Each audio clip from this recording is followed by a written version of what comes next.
Hello, everyone. Welcome to Developmental Psychology, DEP 2004. I am Dr. Rivera. Now, I want to talk a little bit about attachment. So, John Bowlby is one of the researchers, or one of the first researchers, who begins to describe attachment as a connection between the child and the parent. And what he finds is that children use their parents as a base to gain comfort and to be soothed. And so, if the child is playing, let's say, and the child gets scared or frustrated, well, the child will find mom or dad and hold on to mom or dad. They'll hug them. And after a while, they will be soothed. And so they will get the confidence to go back out and play some more.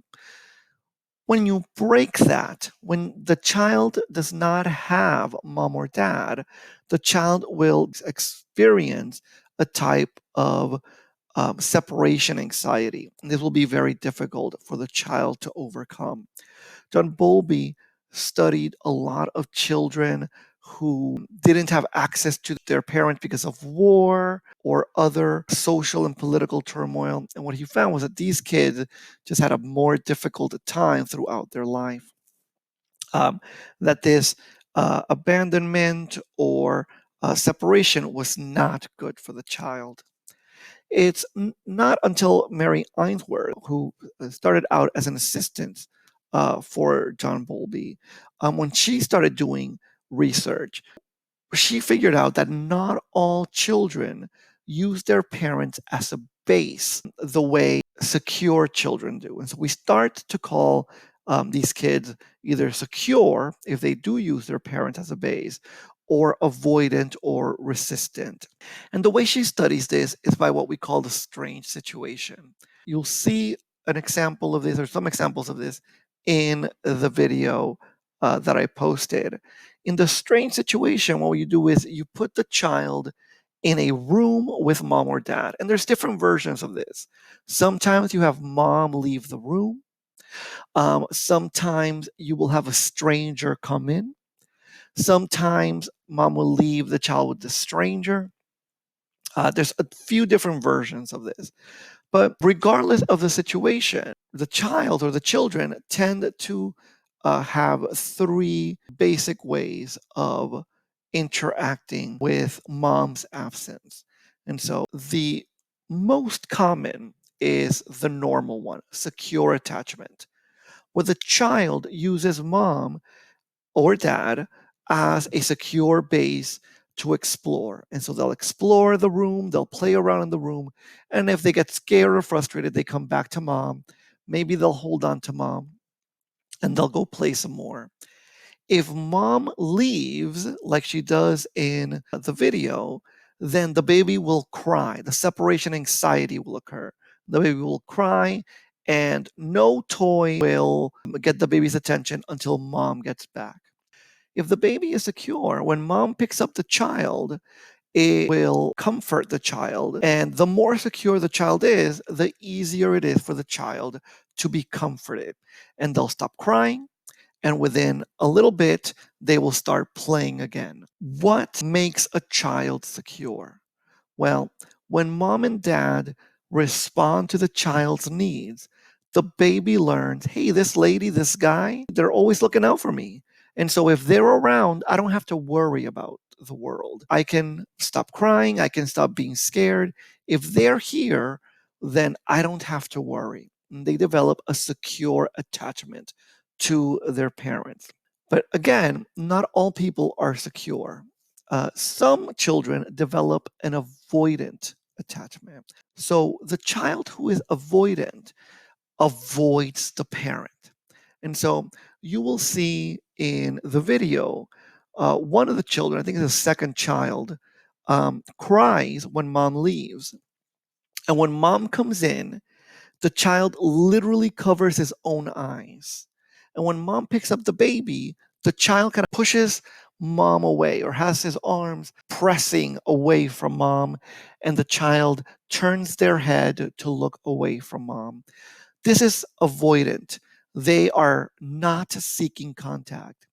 And in fact, when that child gets older, if mom still maintains the kind of parenting that leads to avoidant attachment, when the child is, let's say, 3, when mom leaves, he won't even cry. He might look and then just ignore that mom has left. And when she returns, he will actually just ignore her because this child has developed an avoidant attachment. And now they don't seek the parent, they become incredibly independent. And you might think, hey, well, that sounds good that the child is independent. But in fact, this will lead to problems in adulthood, and specifically, it'll lead to problems in their relationships. And I'll talk a little bit about that later on. What leads a child to become avoidant? Well, when mom and dad are insensitive to the child's needs. If the child cries, if the kid is frustrated, and mom and dad don't pay attention to the child, or maybe mom and dad scold the child, that will lead to that avoidance style. If mom and dad are kind of rejecting of the child, they don't, the child maybe wants to play or hug mom and dad, and the mom and dad just kind of push him away. They don't help during difficult tasks. They're not available when the child is stressed out. This will lead the child to an avoidant attachment. Essentially, the child learns, I can't trust this person to take care of me. And so they stop looking to mom and dad for help. Now, another kind of attachment, which is insecure, is what we call resistant or ambivalent attachment. Here, the child tries to do both things. They want to connect with mom and dad. They want to be comforted by mom and dad. But when they try, they don't really get comforted. And so this child becomes incredibly clingy. In the example in the video, mom leaves, and when mom comes back, the baby's crying, and mom hugs the baby, and the baby keeps on crying. And mom presents a toy to the baby, and the baby slaps it out of her hand. This baby is incredibly clingy, especially as they get older, they'll be really clingy. They're the kind of child that mom will sometimes say, go play with the other kids, and the kid can't leave mom's side. They're always grabbing onto mom. They don't feel secure from the parent, and they don't have sort of the confidence to leave mom and play. Why do kids develop this resistant kind of attachment? Well, what happens here is that mom and dad are inconsistent. Sometimes they're there for the baby, but sometimes they're not. Sometimes they're comforting and caring, but sometimes they're rejecting. And so the kid never really learns how to handle that. And so they want the comfort, but they don't know how to get it. They're not ever sure if this is going to be one of the times when mom abandons me or when she helps me out. And so that feeling always persists. Now, there is a fourth kind of attachment, which when these studies were first being done, some kids just didn't fall perfectly into them. Today, we understand that there is this sort of fourth other stage or fourth other type of attachment, which we call disorganized attachment.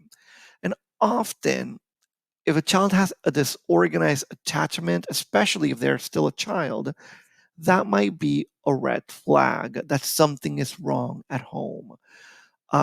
Physical abuse, sexual abuse, maybe the parent is disturbed mentally, they have their own psychological problems, or they're abusing drugs, and they often create situations that are harmful for the child.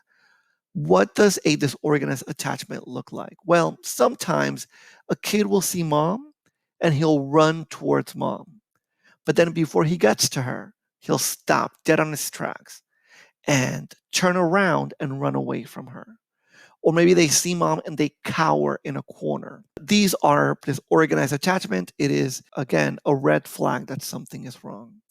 Now, I mentioned that for the avoidant person, even though they seem very independent, it would create problems in adulthood because attachment follows you. You learn your attachment by your connection to your mom and dad, but then you use that attachment throughout your life. And so, with your friends, with your romantic partner, the attachment that you have will follow you. So, let me start out with secure attachment. Remember, the secure child knows how to get comfort from mom and dad, and they are able to be soothed and comforted.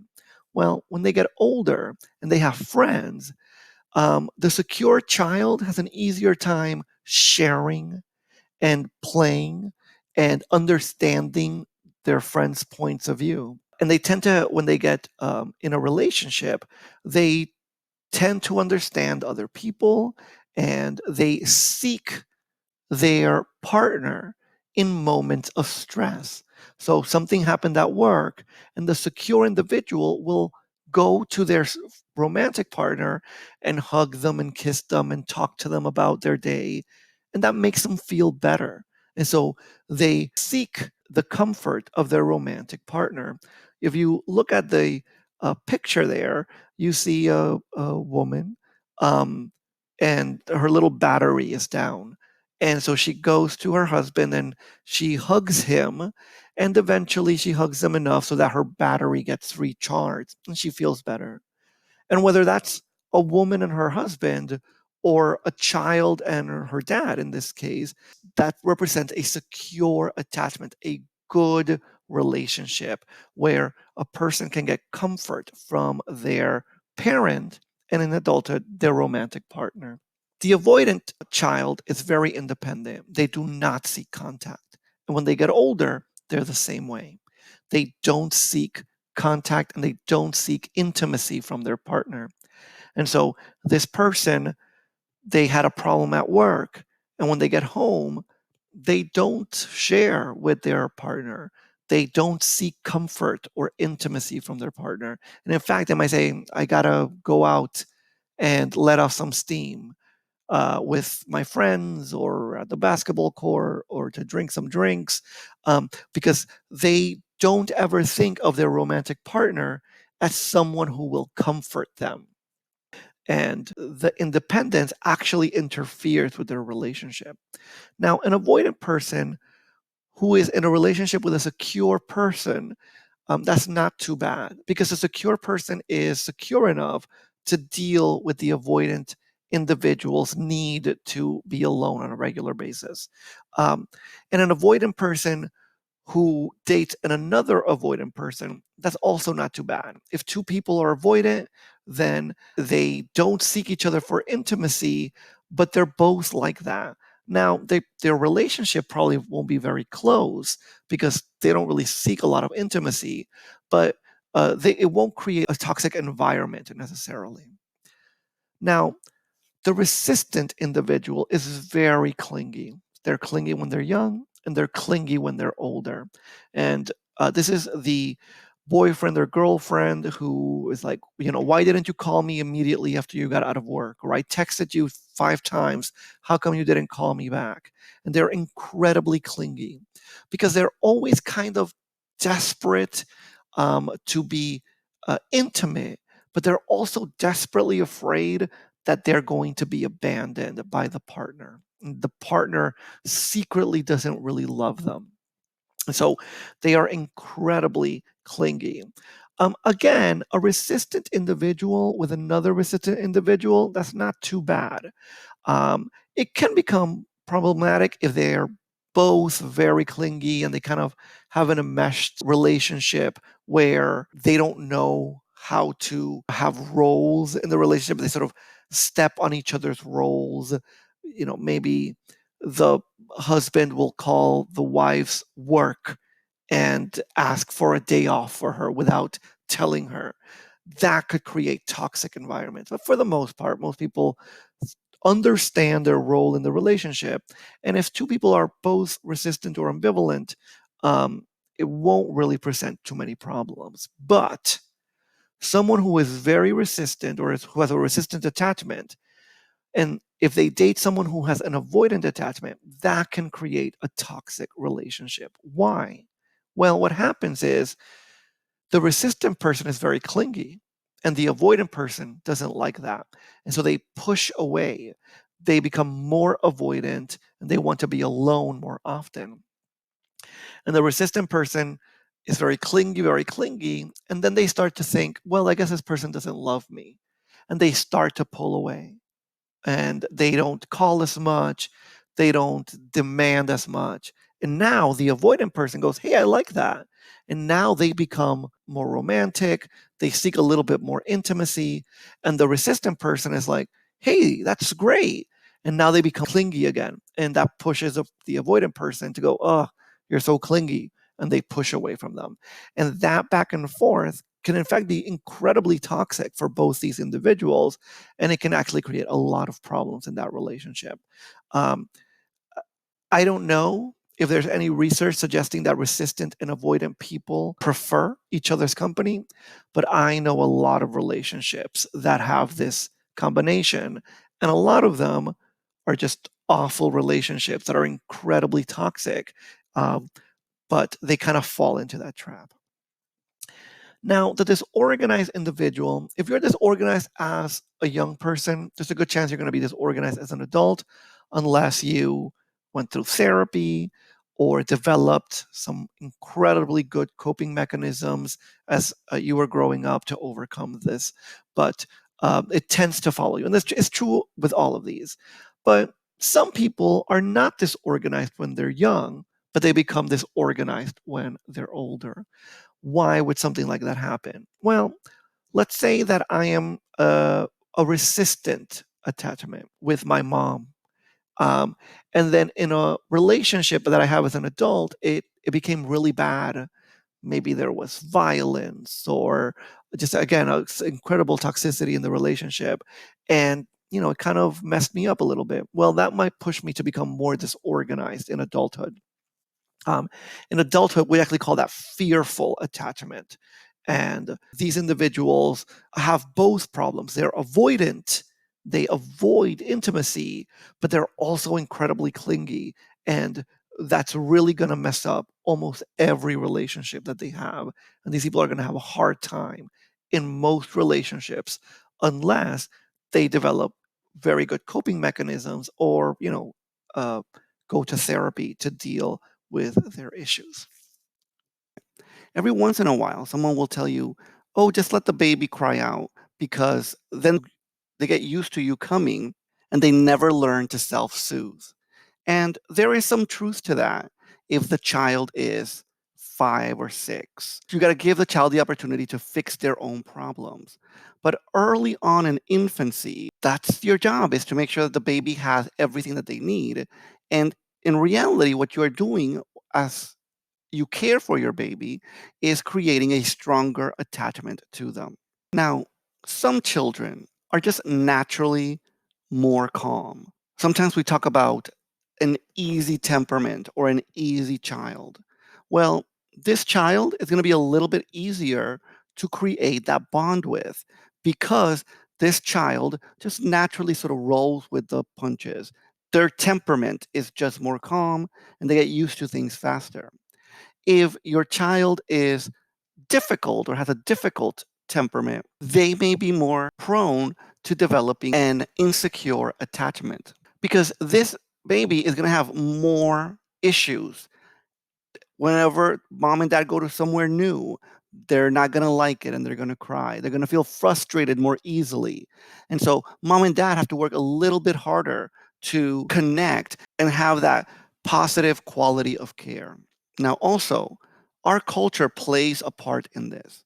So, in our culture, for the most part, dads tend to be playmates.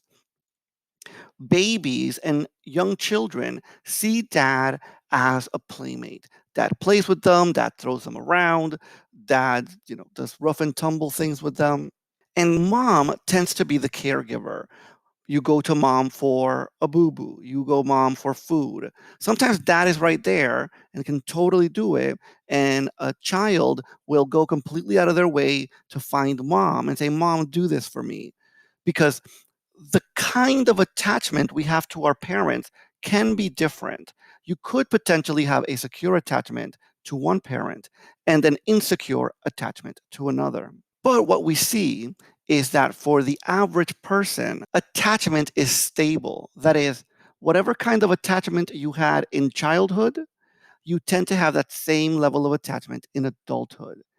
Just a few points on other fields of psychology as far as attachment is concerned. In order for attachment to be possible in human children and infants, the child must develop object permanence. If the baby happens to be a duck, ducks don't develop attachment like we do. As soon as that duck hatches, they imprint mom or whatever the big thing next to them happens to be. And now that is what they are attached to, is that first large thing that they saw. We don't do that. We have to develop our attachment little by little through our cognition. And so before you can use your cognition to do anything, you really have to develop object permanence. That is the understanding that just because you don't see something, it doesn't mean that it ceases to exist. Now, the behavioral view um, considers attachment as related to meeting the child's needs. Behaviorists, for a long time, really thought you could just kind of classical condition and operant condition your way to love and everything else. And what we find is that no, that's not quite right. Children and social animals in general come with a certain amount of programming that leads them or wants to push them to make an attachment. And as I've already mentioned to a certain degree, the psychoanalytic view focuses on the fact that whatever kind of attachment you developed in childhood, you carry that on into your adult life. And this kind of goes back to Freud and Erikson, where whatever psychosocial or psychosexual development that you go through in childhood follows you into adulthood. Well, the same thing when we talk about attachment. The kind of attachment that is developed in childhood will follow the child into adulthood. All right, I want to make one more point here in Bowlby's stages of attachment. I already mentioned that humans develop attachment cognitively, not like some birds where it's visual, whatever big animal happens to be there, and not like mice who develop attachment through their olfactory sense, through smell. Humans develop attachment through cognition. And so, therefore, your mind, your brain has to be working at least at a certain level for you to truly develop that attachment. So, when the child is born, we call this pre attachment. Here, the child is having some behaviors and feelings that we might call attachment. Specifically, the child recognizes the parent's voice, recognizes the parent's smell. This is especially true for mom. If we play mom's voice, the baby will turn towards the sound. If we put a shirt with mom's scent, the baby will turn towards the scent. But of course, this is not true attachment. It's just a basic form of attachment that's kind of left over. Eventually, the child will start developing what we call attachment in the making. This is going to begin from around the third month to around month 8. Here, the baby will connect with many people, uh, people who are their primary caregivers, but not like the true attachment that the child will have with their parents. Here, they just recognize people. They recognize grandma and grandpa, big brother and sister, uncle, dad, the babysitter, even. And the baby is easily soothed by these people and they don't cry for these people. It is right around the middle of that that the baby also develops a fear of strangers. So they recognize their immediate caregivers, but if they don't recognize the individual who's holding them, for example, they will cry and they will get scared. But right around 6 months to 18 months, the child has started to pick out their primary caregiver. Now, hopefully, this is going to be mom and dad, but it's not always mom and dad. Sometimes it's just mom, or sometimes it's just dad. Um, in some cases, depending on the family situation, it might be grandma or something along those lines. But they're starting to pick out their primary caregiver, and they look for the primary caregiver to comfort them, to, kiss their boo-boos, to feed them. And the baby starts to realize that the primary caregiver is there to meet their needs. Now, by the time the baby is around 18 months old, this is about a year and a half in, now it's not just that the baby thinks mom is there for my needs, but they start to develop a relationship with mom. They want mom to feel good. If mom looks sad or she cries, the baby will try to comfort her. The baby cares about mom's feelings as well. And that reciprocal relationship will continue to develop. And hopefully, there is a secure attachment and it'll continue to develop in a positive way. All right, everyone. Thanks for watching. Let me know if you have any questions. And remember that the best way to contact me is directly through Canvas. I hope to hear from you soon.